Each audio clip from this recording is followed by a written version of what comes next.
Hanggang ngayon hindi ko pa rin tanggap na nagkasama na sina First at Alice sa birthday niya. Seloso na kung seloso, but I just want to guard what is rightfully mine. Yeah, we are already an item pero hindi nga lang namin nasabi sa lahat because we don't wanna rush things up. Baka mamaya daw ipakasal pa kami agad-agad. According to Ali and I agreed with her dahil alam na alam ko ng takbo ng utak ni Mama. I can still remember how we get together as a couple. Flashback. At sino yung lalaking kasama mo kanina sa restaurant, ha? Tell me, Ali. Kaya ka ba nag-aalinlangan sa deal ninyo ni Mama cause you already have that man? Di ko na maiwasang pagtaasan siya ng boses. Paano ba naman kasi? I texted her to have lunch with me but she declined dahil may kailangan pa daw siyang asikasuhin. Tapos makikita ko na lang siya nakikipagtawanan sa isang lalaki sa restaurant. Oo, hindi kami. Pero at least, sinabi niya sana na may iba na siya para hindi na ako umaasa. Come on, tell me, Ali. Am I not enough for you? Tanong ko sa kanya. At kita ko ang gulat at pagtataka sa mukha niya. Pwede ba second? She's always about to call me too pero nag-aalinlangan siya. Bakit ka ba nagagalit ha? Client ko lang yun. At kailan ka pa naging bawal makipagtawanan sa kliyente ha? Kung umasta ka, parang boyfriend kita. Ouch, Ali. That hurts. Kung gusto mo pa rin ako, di sana nagsasabi ka, hindi yung puro ka pang asar. Huh? Pabulong niya, but I heard it. Matapos siyang sinabi yun agad siyang umalis sa harapan ko. Teka nga, does that mean she's wanting for me to say the word? Di ko na siya hinayaang makalayo pa. Ali! I love you! I still do! Sigaw ko which made her stop walking. Pati mga tao sa paligid ay napatigil at napatingin sa aming dalawa. Che! Ewan ko sa'yo. Tatakbuhan pa sana niya ako but I didn't let her go cause immediately I hugged her from behind. Ano ka ba? Pakawalan mo nga ako. Nakakahiya na oh. Nagpupumiglas siya pero lalo ko siyang hinigpitan ng pagkakayakap sa kanya. Isinigsik ko pa rin ang mukha ko sa leeg niya. Wala na akong pake sa mga taong nanonood. She really smells like a baby. I love you, Ali. Di yun nawala after all these years. Sorry kung natagalan bago ko nasabi. Di ko pa naman ako late, diba? Kasi sabi mo virgin ka pa. Che, buwisit ka talaga. Bitaw! Ano ba? Bitawan mo nga ako. Nagpupumiglas pa rin siya pero lalo ko lang sigsik ang mukha ko sa leg niya. Tinawag mo akong Tsu? Does that mean tayo na ulit? Narinig ko siyang napasinghap. Oy, ano ka? Sinuswerte? Pagsusungit niya. Is that a yes? Swerte talaga ako cause I have Alison Ramirez as my girl. Sagot ko naman saka pinaharap siya sa akin. Oh, I see. Namumala siya. Sa init ba ng panahon o dahil sa akin? Pilit pa rin siyang umiiwas ng tingin. Hey, look at me. Pero hindi pa rin siya sumusunod so I kissed her on the lips. Smack lang naman. Enough para mapatingin siya sa akin with wide eyes on. You let me kiss you. Just like the last time. Naalala mo pa ba? Therefore, you're already mine. Namumula siyang napabusangot. Ewan ko sa'yo to. Aniya sabay padyak at naunang maglakad. Simple lang ang ibig sabihin niyan. Just like 13 years ago, oo na yon para kay Ali. End of flashback. Parang kang baliw. Anong ngingiti-ngiti mo dyan? Speaking of my lady, hinila ko lang siya para yakapin. Iniisip kasi kita. Sagot ko. I can feel na napairap na naman siya sa kawalan. Corny. Sa'yo lang naman. Nandito sa mansyon sina Ate Ali at Kuya Second. Nagsosolo nga sila kasama si Baby Sam sa may garden. Since kasama ni Kuya First sa lakad niya si Baby Iris. Akala siguro ni Kuya Second may itago nila kina Mama ang relasyon nila ni Ate Ali. Sa sobrang persistent ni Mama, pinapasundan niya si Kuya Second sa mga whereabouts ito kaya nalaman namin na sila na pala ulit agad. Oh Baby Sam, bakit ka nagtatago dyan? Nakita ko siya parang nakasiksik sa sofa sa may sala. parang may pinagtataguan at nakabusangot pa. Tito Third! Hindi lang niya kasi ako ang baby ni Daddy eh. Parang maiyak niya sa sagot kaya agad siyang binuhat para aluhin. Siyempre ikaw lang ang baby ng daddy mo. Bakit? Sino bang iba? Taang tanong ko sa kanya. Si mama po kasi, tinawag niyang baby. Gusto kong matawa pero wrong timing yata. Mahirap pagpatahan ng bata. Baby Sam is jealous of her mom, ha? Bago yun sa akin. Siyempre ikaw lang ang baby ng daddy mo. Alam mo ba kung bakit tinawag na baby ang mami mo? Umiling naman siya kaya napangiti ito. Dahil naglalambing lang si daddy kay mami kasi malapit nang tumira sa iisang bahay sina mami at daddy. Alam mo ba ang ibig sabihin nun? Hindi mo na kailangang dalawin si daddy kasi araw-araw mo na siyang makakasama. Nagliwanag naman ang mukha ng bata. Talaga po, Tito Third! Nakangiti at halatang excited na siya. Oo naman! Kaya huwag ka na magtatampo, okay? Tumango naman siya. I hope I'd get the prize sa ginawa ko. I'm not even sure of what I'm saying pero doon din naman mapupunta. Sam, andito ka lang pala. Bakit mo kami tinakbuhan ha? Nag-aalalang tanong ni Ate Ali. Napatingin naman sa akin si Baby Sam na nakangiti. Alam kong natatak sa utak niya yung sinabi ko kanina. Wala po mami. May sinabi lang sa akin si Tito Third. Sagot niya kaya napatingin ang dalawa sa akin. Kibid-balikat lang ang naisagot ko sa kanila. Oh, the lovebirds are here. Biglang pag-eksala ni Mama. Hindi naman halatang masaya siya. Umiwas naman ang tingin si Ate Ali. Ma, anong pinagsasabi mo? Kunwaring tangang tanong ni Kuya Second. Alam naman niya ang ibig sabihin ni Mama pero nagkukunwari pa. You ain't a good actor, Kuya. Napahalakhak naman si Mama kaya pati si Papa ay natawa na rin. Lola, why are you laughing po? Ang creepy pong pakinggan. Biglang komento ni Baby Sam kaya napatigil si Mama at napapout. Childish. Pinagtawanan lang siya ni Papa. Ay, si Baby Sam, tinawag na creepy si Lola. Hindi mo ba ako love? Kunwari ay nagtatampong ani ni Mama. Sorry Lola, syempre loves kita. Sagot naman ni Baby Sam saka humalik sa pisngi ni Mama. Buti pa si Baby Sam, loves ako. Pero ang daddy niya at mami, hindi ako loves. Kaya hindi sila nagsasabi na may something-something na pala sila. Paawang effect ni Mama. Ayan na. Ma, anong pinagsasabi mo dyan? Sila naman ni Kuya sa kanya. Wag na kayong magkaila. Alam na namin na. No, sige na. Itago niyo pa sa amin baka lalo ko pang iparash ang kasal ninyo. Pagbabanta ni Mama. Napatakin naman si Kuya kay ate at nakayuko. Knowing Kuya, agad siyang lumapit dito sa kainiangat ang muka. Hinilikan pa siya nito sa mga labi sa harap namin. Oh, is that enough confirmation? Napaigik naman sa kilig si Mama dahil sa ginawa ni Kuya. Feeling teenager talaga si Mama kahit kailan. Kasing pula na din siguro ng kamatis ang mukha ni Ate Ali. Oo na, naniniwala na kami sa forever.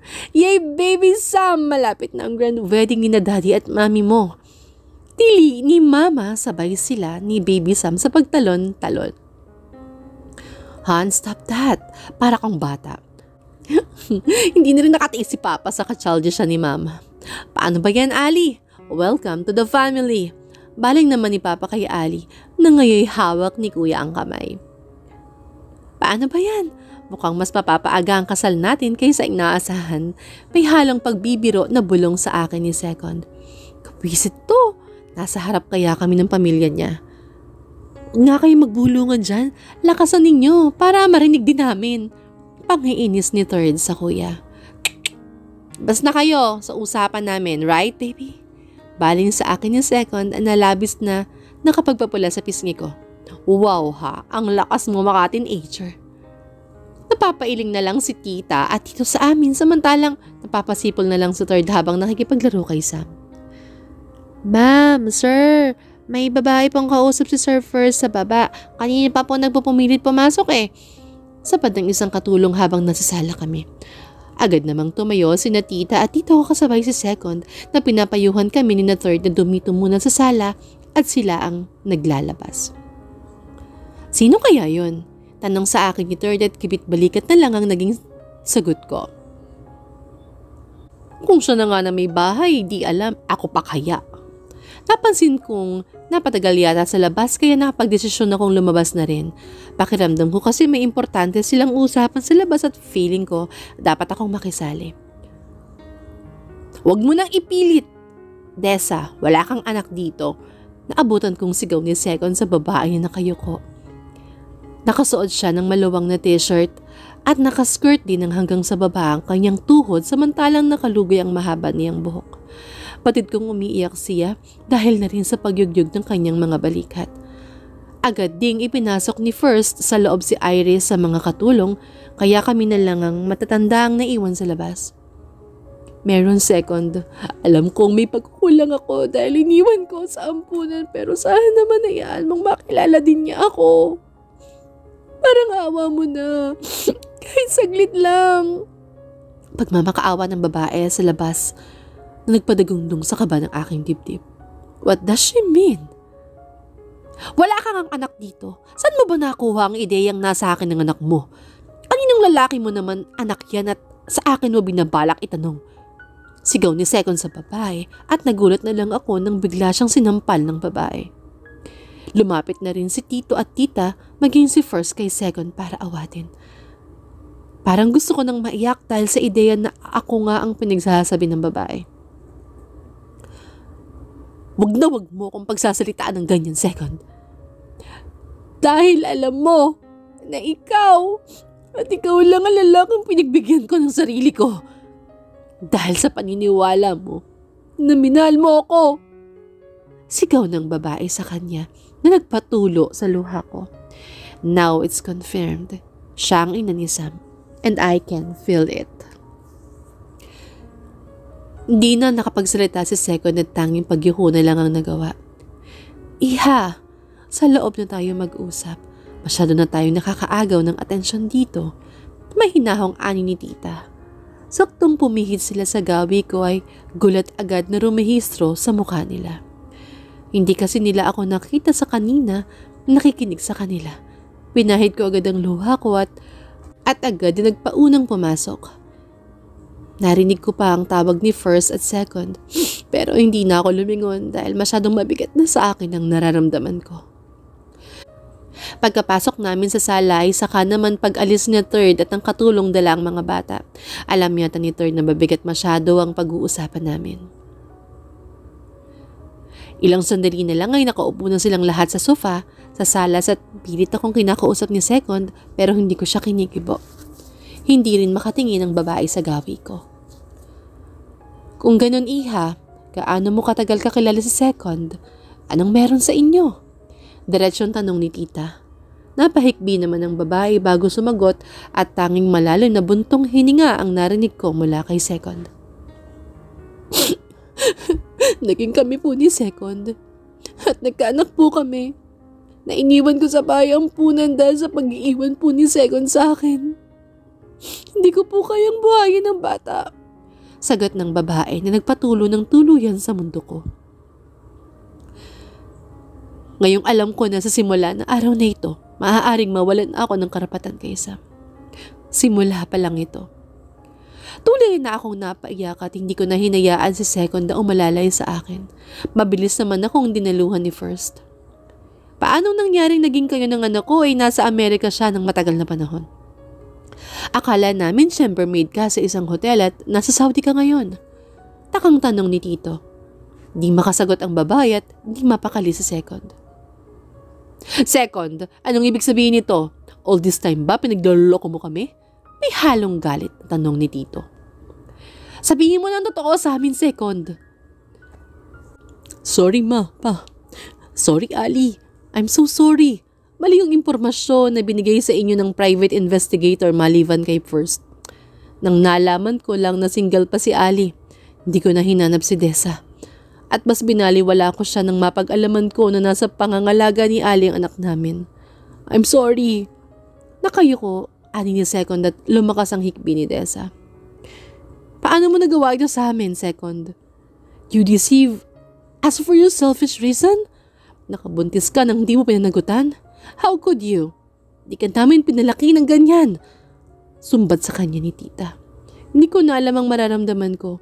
Pinaghalo-halong sakit, takot, pag-aalala para sa mga bata ang nararamdaman ko ngayon.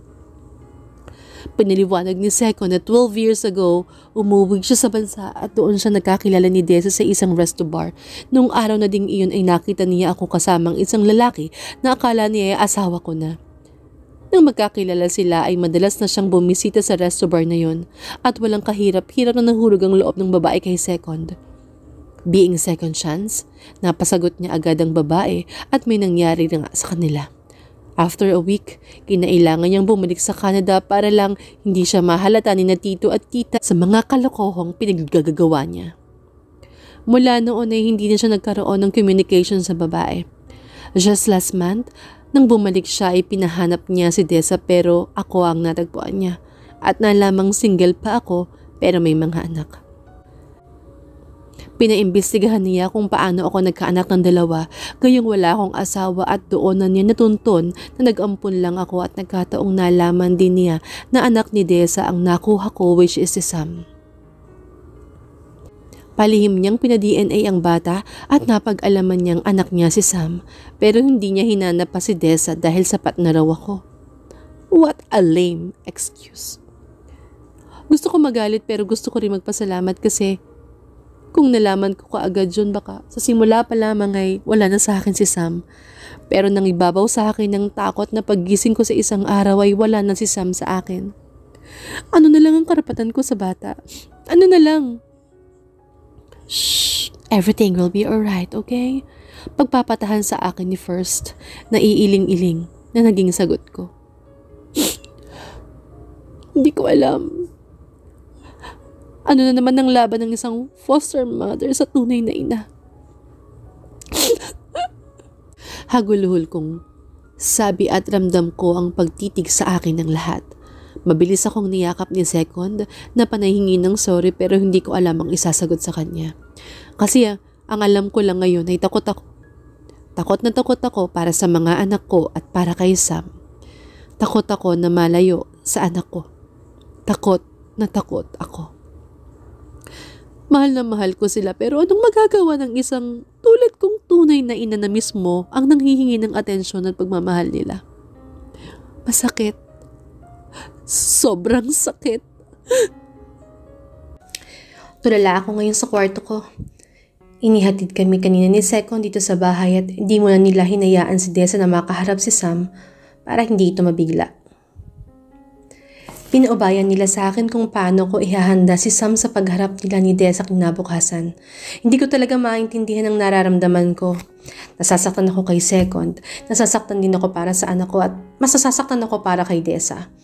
Kahit hindi ko pa rin maunawa ng gusto ang dahilan niya sa pagpapaubayan niya sa bahay ampunan kay Sam, mas nananaig sa akin ang masaktan para sa pangungulila niya sa anak niya. Kahit di galing sa akin si Sam at Iris, ina pa rin ako. At alam ko kung gaano kasakit kung sakaling mawawalan ako ng anak. Di ako masyadong nakatulog kagabi kaya siguro mukha akong sabog ngayon. Mami, you okay? Tanong sa akin ni Sam, kaya maging si Iris ay pinakatitigan na din ako.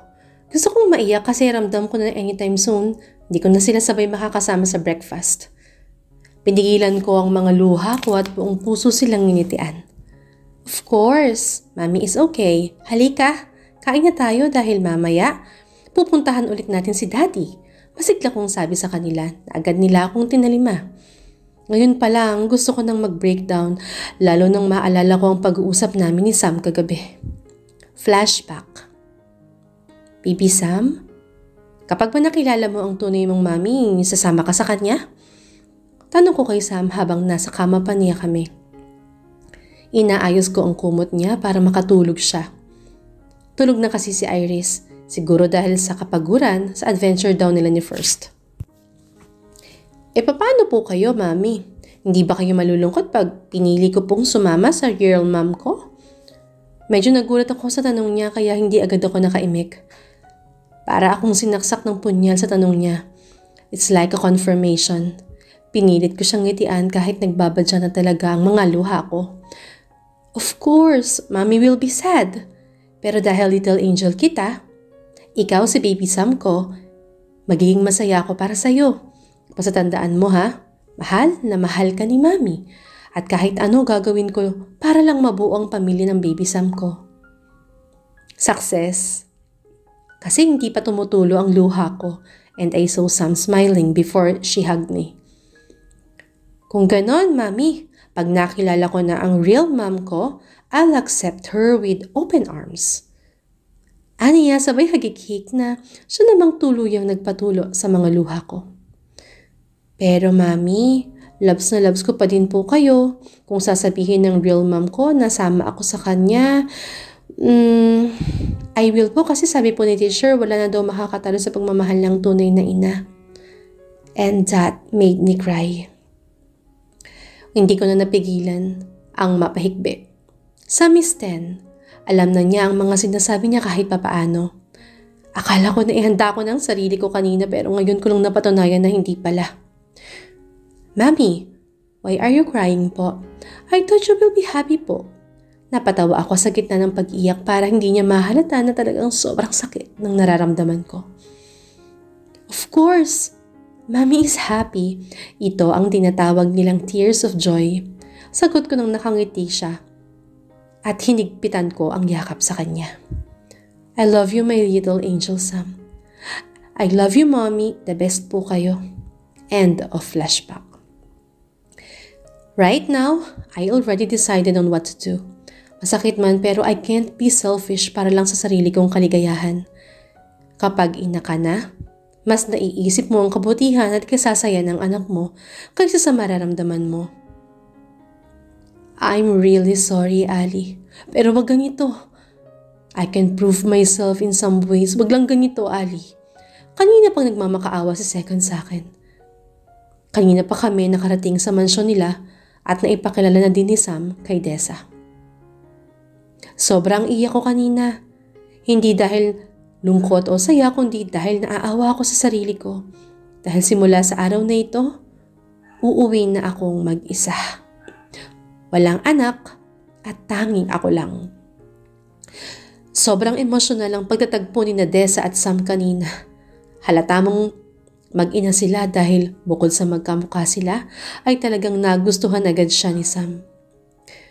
Masakit kasi mula kanina.